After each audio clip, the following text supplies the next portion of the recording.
Welcome to my presentation on logical fallacies. This is Ms. Palgu, and I'll be presenting to you today the different types of logical fallacies found on the AICE Thinking Skills AS Level Examination for 2021. As you may know, logical fallacies are errors in reasoning that undermine the soundness of an argument. Arguments are created where a line of reasoning will lead to a logical conclusion. If there is a flaw in that line of reasoning, it often manifests itself as a logical fallacy. When a flaw exists, the conclusion of your argument will be weakened. Let's take a look at the types of logical fallacies found on the AICE exam.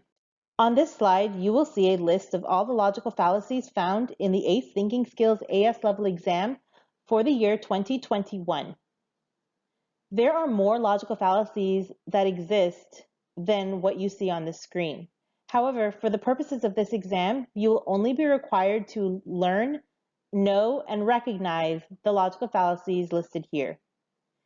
I will read out loud the names of the fallacies so that you understand how they are pronounced, and you'll become a little bit more familiar with them as we go through examples for each one in the following slides. I'll begin on the top left with the fallacy called equivocation. Let's go clockwise on this chart.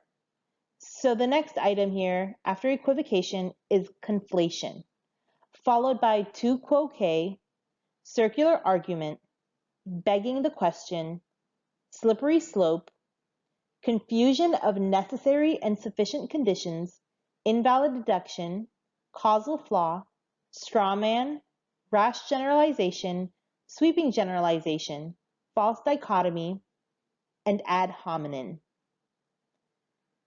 I recommend that you pause the video now to copy this chart into your notes.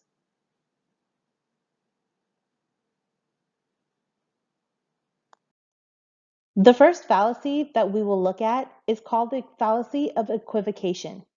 Cambridge defines equivocation as concealing a step in reasoning by tacitly shifting from one meaning of a word or expression to another.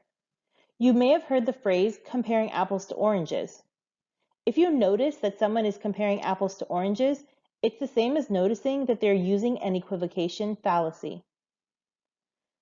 Basically, the person would be taking two very different things and trying to equate them. Let's look at a couple of examples. The examples on this slide are written out in a premise-conclusion diagram. The first example on top says premise 1, noisy children are real headaches. Premise 2, an aspirin makes real headaches go away. Conclusion, an aspirin will make noisy children go away. In this situation, we're looking at the two different types of definitions of the word headaches. Both of those different types of definitions are being equated, and because they are not the same, the conclusion is invalid. An aspirin will never make noisy children go away. The second example is a little more nuanced. Premise 1 says 1 is a number. Premise 2 says 2 is a number. The conclusion here is that 1 is 2. Now we know that is false. The premise could have said 7 is a number, premise 2 could have said 12 is a number, and the conclusion would say 7 is 12. In that situation, we know that there is a logical fallacy involved here. The problem that we see is that premise 1 says that 1 is a number, and the argument is basically saying that there can be no other number than 1. If you say that there is no other number than 1 and there is no other number than 2, then if 1 is a number and 2 is a number, then 1 and 2 are the same. But we know that's not true. So this is why it's considered an equivocation fallacy. Let's look at a little bit more complex example. Because it's called the theory of evolution, evolution is an unproven assumption. Premise 1 here says it's called the theory of evolution. Premise 2, theories are proposed explanations whose status is still conjecture, an unproven assumption. Conclusion, evolution is an unproven assumption. In order to understand that there is an equivocation fallacy or any type of fallacy used in this argument, you must recognize that there are multiple meanings of the term theory. Theories in a scientific scenario are not the same as a theory that we use every day in regular life. The theory that we use every day in regular life might be more closely defined, termed as a hypothesis. So in science, a theory and a hypothesis are two different things. Theories have to be understood in the context of science when you're talking about a scientific theory, and you can't use the definition of the word theory that would be used outside of the scientific field. If you do, you're equating two different things and trying to create a conclusion that has a logical fallacy. Let's move on to another fallacy. Conflation is the next fallacy on the list. The definition of conflation is concealing a step in reasoning by treating two words or expressions as if they were interchangeable even though their meanings are different. Now, conflation and equivocation sound very similar, but you've got a sharp eye, and I'm sure you'll be able to distinguish the difference. Let's look at the examples. Premise 1, everything that exists must have a cause. Premise 2, the universe exists. Conclusion, the universe was created. Although premise 1 and premise 2 are true by themselves, we see that in the conclusion, the word caused is replaced by the word created, as if they were synonyms, but they are not. So basically, the person creating this argument is conflating the terms caused and created to give us an invalid conclusion. Let's look at another example of conflation. In the political cartoon below, you will see it says that there are two men standing on a cliff about to cross this rickety old bridge that covers a big gap, like a canyon, between two cliffs. The guy on the left says, "This may be perilous."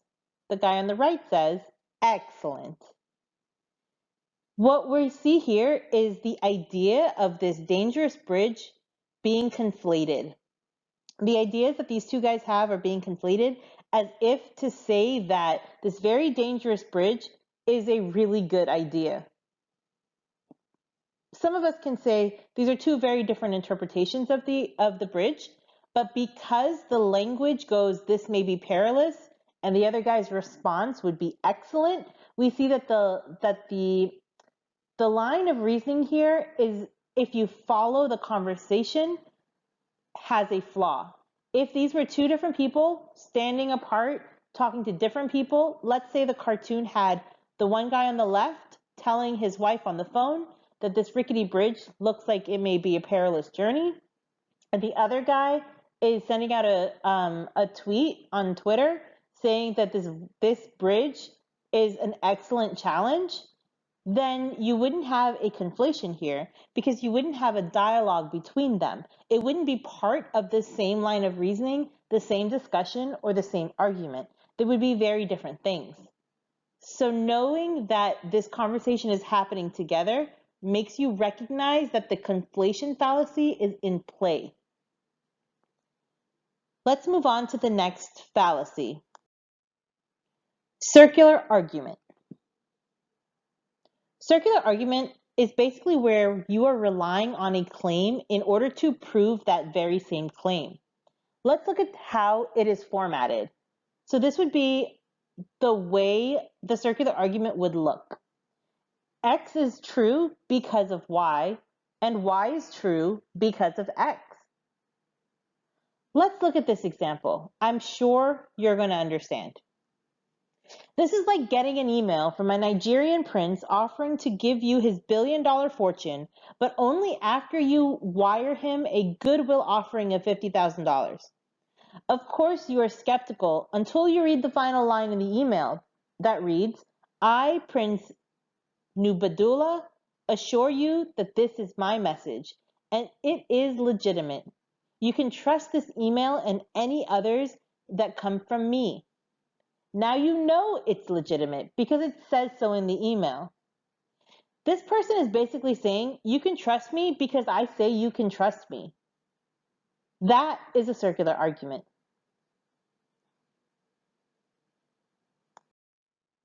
The next logical fallacy that we're looking at is called begging the question. Begging the question is a type of circular reasoning. The definition is focusing an argument on an uncontroversial aspect of an issue while stipulating or assuming the key point. Basically, the argument is going to make the reader want to know more. It's going to seem as though it's incomplete. It's like a confident person who really doesn't know what they're talking about. Let's look at these two examples. Capital punishment is morally wrong because it is ethically impermissible to inflict death as a punishment for a crime. The second example, intoxicating beverages should be banned because they can make people drunk. Let's diagram out the second argument. You see, premise 1 says intoxicating beverages are beverages that make people drunk. Premise 2, beverages that make people drunk should be banned. The conclusion, intoxicating beverages should be banned. So we're told intoxicating beverages should be banned. We're told that intoxicating beverages make people drunk, which is basically saying that intoxicating beverages intoxicate. So we still don't have a clear understanding of the line of reasoning that would lead us to the conclusion that intoxicating beverages should be banned. The argument here is basically begging the question, what about intoxicating beverages makes this something that should be banned? If you go back to the first example, capital punishment is morally wrong because it is ethically impermissible to inflict death as a punishment for a crime. It seems as though the person creating this argument is basically defining morally wrong and ending their sentence the same way they started their sentence, or ending their argument the same way they started their argument. It is a form of circular reasoning, but it's a little bit different because it's asking you why. It seems as though it's an incomplete argument. Let's move on and look at the next type of logical fallacy. The next logical fallacy is called invalid deduction. The definition of an invalid deduction is where you're affirming the consequent or you're denying the antecedent. I know these might be new terms for many of you, so I've written it in blue here, the definitions of those terms. So the consequent is the propositional component of a conditional proposition whose truth is conditional. Or simply put, what comes after the then in an if-then statement. The antecedent is the propositional component of a conditional proposition whose truth is the condition for the truth of the consequent. Or simply put, what comes after the if in an if-then statement. So let's look at the examples here. At the top of the slide, you will see the format of an invalid deduction. If P, then Q. Q, therefore P. Let's look at the example. Premise 1 says, if taxes are lowered, I will have more money to spend. Premise 2, I have more money to spend. Conclusion, therefore taxes must have been lowered. It's an invalid deduction because just because you have more money to spend does not mean anything changed in the tax scenario.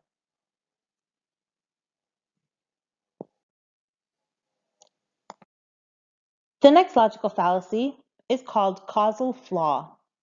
Causal flaw is defined as claiming that just because one event or phenomenon follows another, meaning post hoc, or is accompanied by another, also known as cum hoc, it must be caused by the other. Cum hoc ergo propter hoc means with this, therefore because of this. Chance correlation of the supposed cause is being in the presence of the supposed effect. So let's look at this.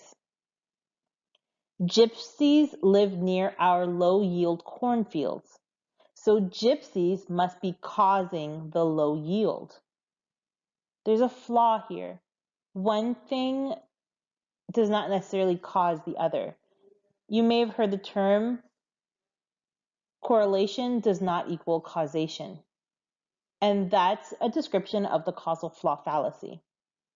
Let's look at the premise diagrammed out argument. My psychic advisor says to expect bad things when Mars is aligned with Jupiter. Tomorrow, Mars will be aligned with Jupiter. So if a dog were to bite me tomorrow, it would be because of the alignment of Mars with Jupiter. We don't know that to be true. We don't know that if a dog were to bite you, it would be because Mars and Jupiter were aligned. There's no way for us to know, so there is a causal flaw.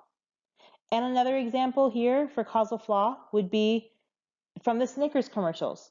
You're not you when you're hungry. Eating Snickers will keep you from making egregious decisions. We see that commercial all the time. They make a terrible decision, they're yelling, they're angry, they're frustrated in some way, and the moment they eat a Snickers, they're back to normal. And the phrase is, you're not you when you're hungry. That is a causal flaw. We don't necessarily know that Snickers will stop you from making these terrible behavioral outbursts. The next logical fallacy here is a rash generalization. Rash generalization is where you're basing a generalization on inadequate evidence. So it would look something like this. Sample S is taken from population P. Sample S is a very small part of population P. Conclusion C is drawn from sample S and applied to population P. Here's a simple example of that. 4 out of 5 dentists recommend Happy Glassy Smile toothpaste brand. Therefore, it must be great. That is a rash generalization. The next example. I've met 2 people in Nicaragua so far, and they were both nice to me. So all people I will meet in Nicaragua will be nice to me. You're generalizing in both of these arguments. You're generalizing something where you don't really know that that thing is true. Your sample size is too small for you to equate it to the larger group of either A, dentists, or B, Nicaraguans.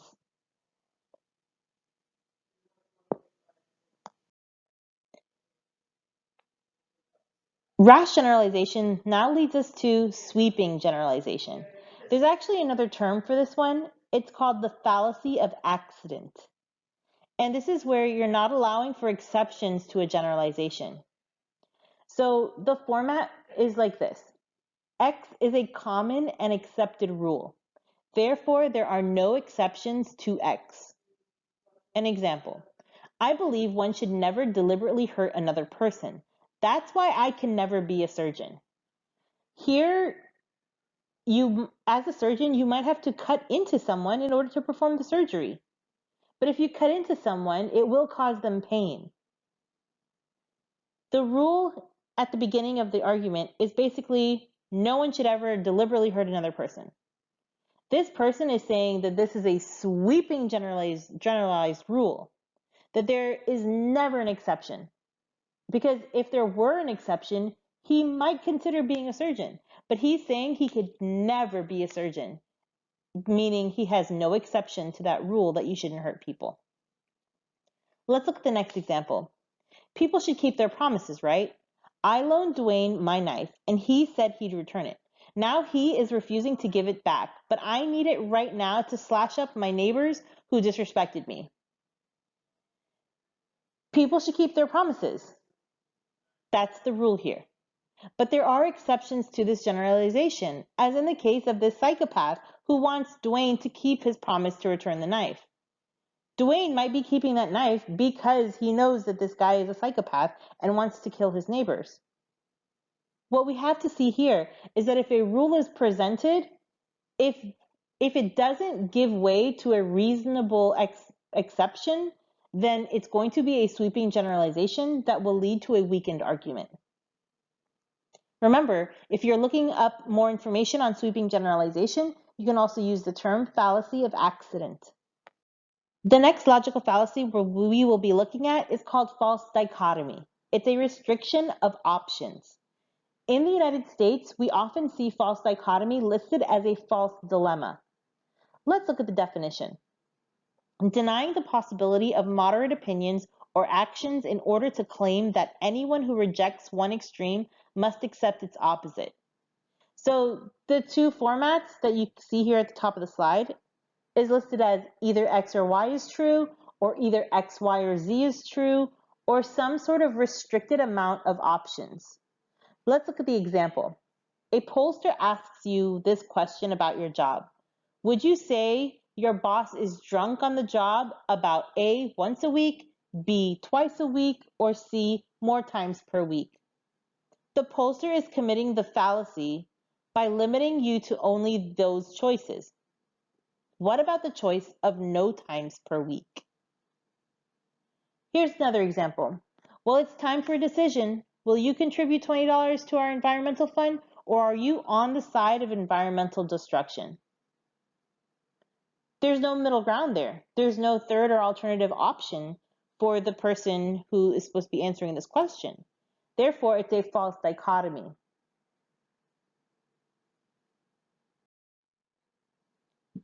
The next logical fallacy is called confusion of necessary and sufficient conditions.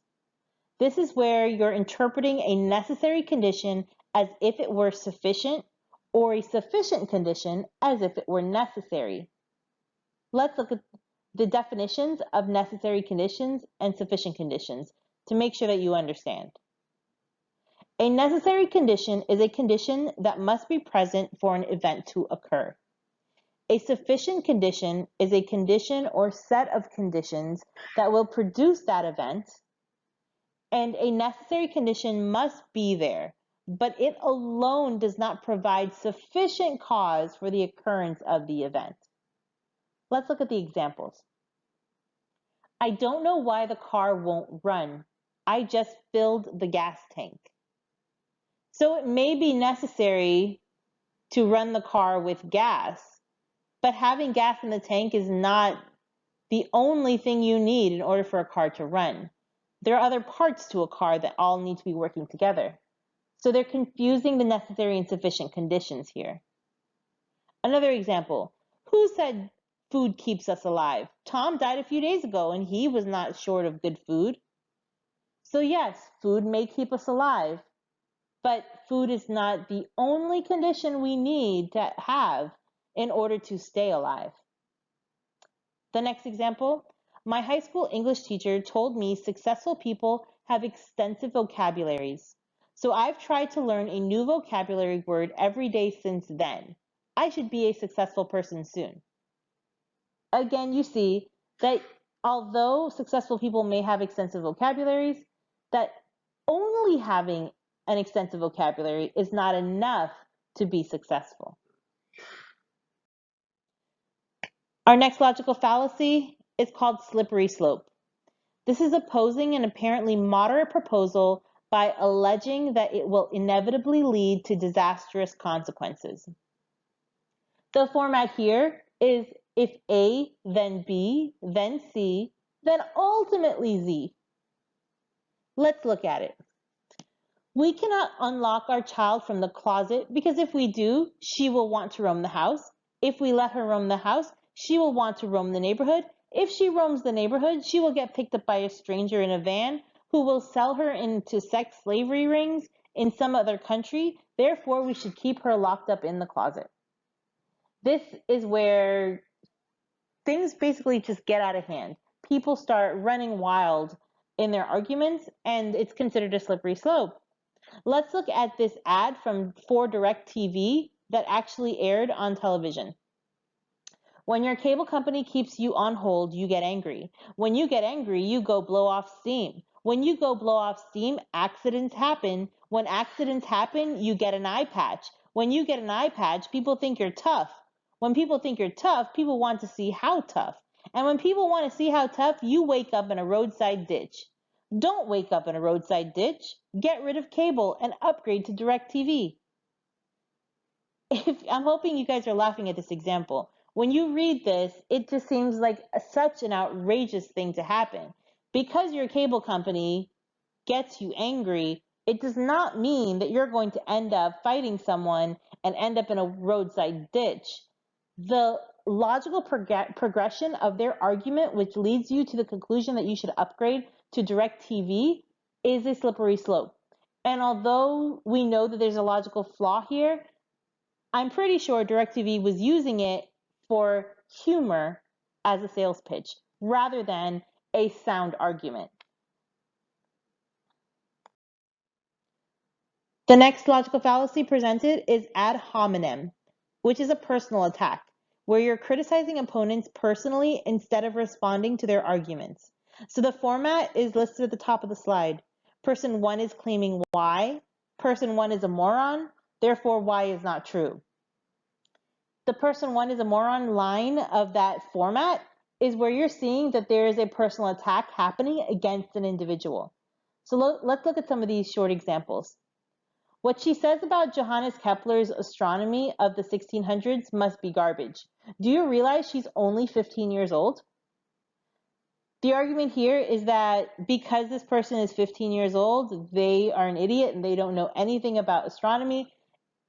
And obviously, you guys being teenagers yourself know that you learn a lot, and just because you may be 15 or 16 years old, it doesn't mean that what you know is invalid.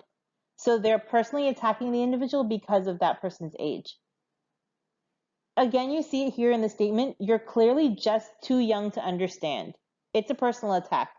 Just look at his face. How could anyone vote for that? It's a personal attack, not a real argument. You cheated and lied to your wife, but you expect the jury to believe you now? This is one of those things you actually might hear. You stole a bike, but you want me to believe that this crime was committed against you? Basically, you're taking one aspect, a negative aspect of that person's life, or it doesn't have to be negative. It just has to be something that is portrayed as negative. And you're using that to attack the person's credibility with whatever else they are stating.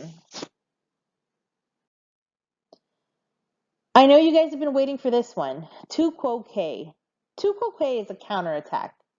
This is where basically past actions discredit your argument. It's very similar to the one that we just went over, but you're going to notice the differences. So we define tu quo que as rejecting the criticisms on the ground that opponents or other people are guilty of the same or equally objectionable conduct. The format here is person 1 is claiming Y is true, but person 1 is acting as if Y is not true. Therefore, Y must not be true. Let's look at the example. Helga says, "You should not be eating that. It has been scientifically proven that eating fat burgers are no good for your health." Hugh then says, "You eat fat burgers all the time, so that can't be true." So just because Helga eats fat burgers, Hugh is saying that fat burgers, Hugh is saying that Helga's argument that fat burgers are no good for your health is wrong because Helga already eats those fat burgers. So Helga may know that she needs to exercise more because exercise will keep you healthy. But if Hugh comes back and says, "Well, Helga, exercise doesn't really keep you healthy because you don't exercise," then you see that that's a tu quo que. Hugh is then counterattacking Helga for her own actions, right? People are guilty of that same or equally objectionable conduct, and that's why Hugh is rejecting what that person says. Look at the last example. Look who's talking. You say I shouldn't become an alcoholic because it will hurt me and my family, yet you are an alcoholic, so your argument can't be worth listening to. If you meet someone on the street who says, "Hey, don't drink so much, you don't want to become an alcoholic like me," your counterattack can't be, "Well, you are an alcoholic, so I shouldn't listen to you." because that's a logical flaw. That line of reasoning is not sound. There's still reasons to believe people, even if they're guilty of having done something. Strawman is our next logical fallacy. Strawman is misrepresenting opponents' arguments in order to respond to them more easily. So you're skewing or shifting what it is the person has already said to your own means to make you look better. Let's look at the format. Person one makes claim Y. Person two restates person one's claim in a distorted way. Person two attacks the distorted version of the claim. Therefore, claim Y is false. We have two examples here. So in the first one, person one, pollution from humans contributes to climate change.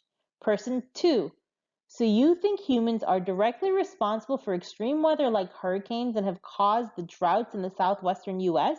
If that's the case, maybe we just need to go to the Southwest and perform a rain dance. Person two is definitely misrepresenting person one's argument. Person one is arguing that pollution from humans contributes to climate change. Because person one is saying that there's a human contribution, person two is then exaggerating or misrepresenting what person one is saying and is saying, hey, humans can contribute to rain dances. Basically, we can get rid of these problems because we're creating them ourselves. Second example, Deborah and Joe. Deborah says there is no logical or moral justification for the killing of animals for food. Animals are sentient creatures that deserve the same consideration as humans. Joe, look, if you want to eat grass like a cow, go ahead. Just let me eat my burger. So the misrepresentation that's happening here is eating grass like a cow. Let's look back at what Deborah says. She says there's no justification for killing animals for food. She never said that we have to eat grass. So Joe is basically misrepresenting the opponent's argument in order to make his response easier. That was our last logical fallacy for this set. If you notice on my screen, I have the works cited of the different examples and definitions that I looked up in order to create this presentation for you. Please let this be an example of what your works cited should look like as we go through the school year. We are going to be using MLA format. So if you notice, all of the entries are in alphabetical order, either by the last name of the author, or if there was no author, by the title of the article. Thank you guys for listening and paying attention, and hopefully you are now much more knowledgeable on the topic of logical fallacies.